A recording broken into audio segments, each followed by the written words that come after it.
The new How to Train Your Dragon movie is horrible. It's actually not bad. New month, new live-action remake of an animated classic. First we had Snow White, less said about that the better. Lilo and Stitch satisfied the casual audience, but borderline disgusted fans of the original, especially with its reinterpretation of the ending. Still don't know how anyone thought that was a good idea. And finally, here we are with DreamWorks' first big attempt at a live-action remake of one of its most popular films, How to Train Your Dragon. When I first heard about this remake, I was a little taken aback. A How to Train Your Dragon remake? It can't be that old, right? 15 years ago? Even still, I don't think that's necessarily old enough to constitute a remake. I mean, the last installment in the franchise was only 6 years ago. Now DreamWorks want to redo the entire trilogy all over again? Whatever, I suppose if Disney can remake Moana in less than a decade, anything is on the table. I'm mainly curious though. If this film is a success, which so far it's looking like it will be if my packed theater is anything to go by, what other films can DreamWorks even remake?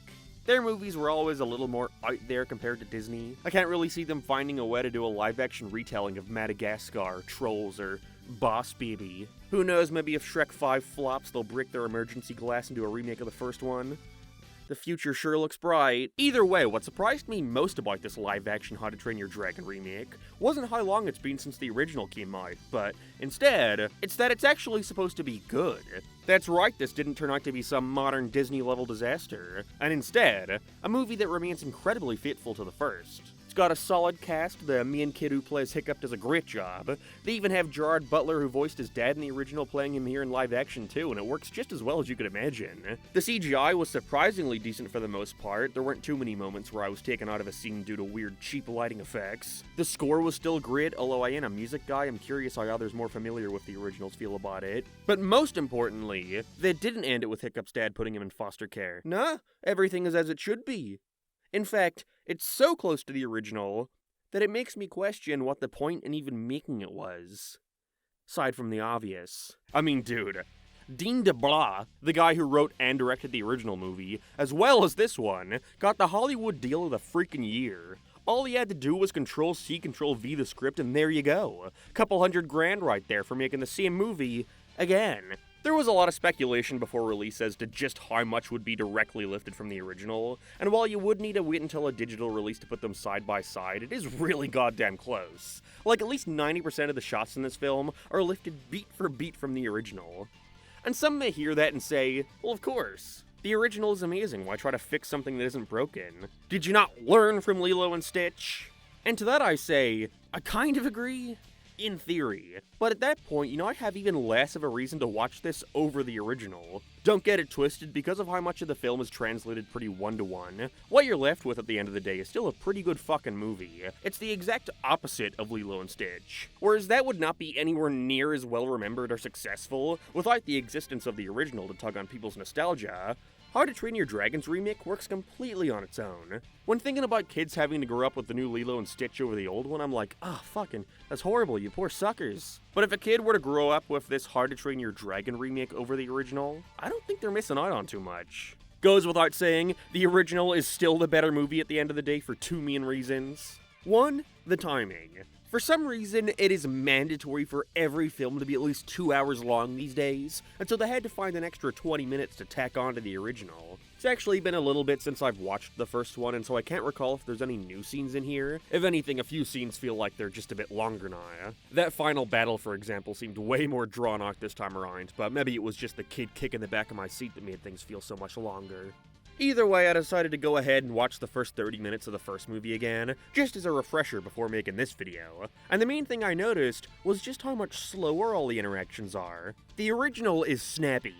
It is an hour 30 and they pack a lot into that. Comparatively, the way characters speak to each other and the pauses in between their interactions come off way longer this time around. Nowhere near as quick. At times you can kind of feel things dragging on way more than they needed to. It's not a deal breaker or anything though. I only even noticed this again after rewatching the original. But I don't know, I miss when a movie could be 90 minutes if that's all it needed. Attention spans are getting shorter and shorter, yet the movies just get longer. Please make sense of it. 2. The animation. There are just different performances you're gonna get with a live-action film compared to animated, and for a movie like this, I can't help but vastly prefer the animated version. The character acting is great, everything is so much faster in comparison to the much slower movements we see the characters restricted to in live-action, especially when wearing such bulky outfits. It's just weaker in every way, even if I wouldn't call the new one bad by any means. The scenes of Hiccup riding atop Toothless feel like the only scenes attempting to recapture the speed of the original, how breathtaking those moments were. And while the idea of seeing that in live action seems like one of the only cool things worth seeing IRL, you oftentimes can barely read what's happening due to the god-awful motion blur. I can understand why they use it so much though, is when they don't, especially during the final battle again, when all the kids are riding on dragons and communicating with each other. It looks pretty horrendous. It's green screen city.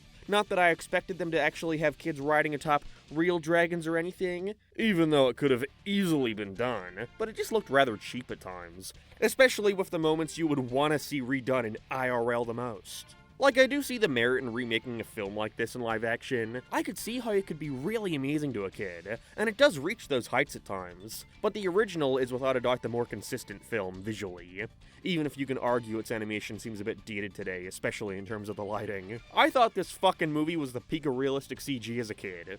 So color me surprised when I rewatch it and am greeted by Jimmy fucking Neutron. Anything else I could point out in terms of the original being better is ultimately minor. For example, Hiccup being treated like a joke is pushed much less in the remake.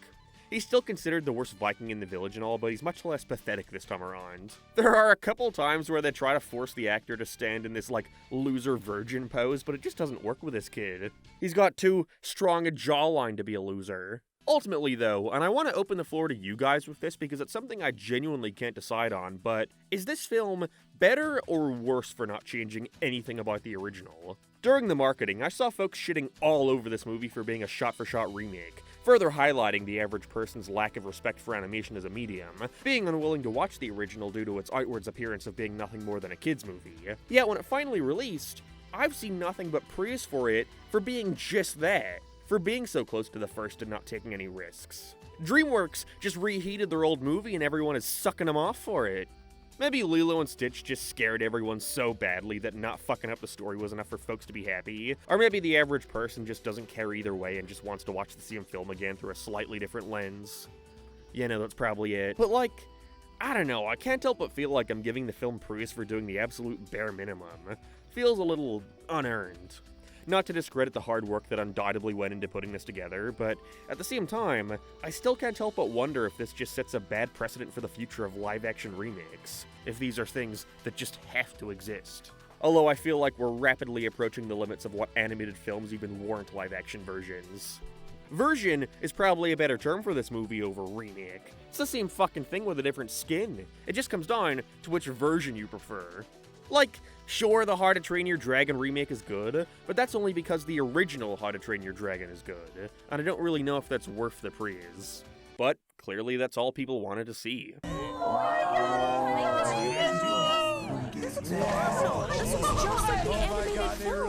It's a comfort watch for many, I'm sure, so see it if you want, you'll probably like it, it's fine. I just don't really have a definitive conclusion on it, and that's why I want to leave you with this question.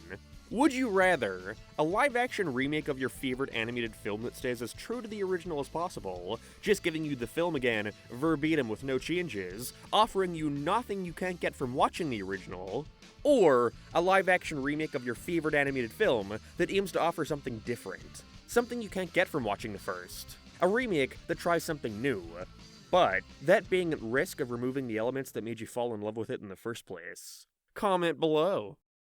I just don't know what I would do if that changed everything I live about Chicken Little.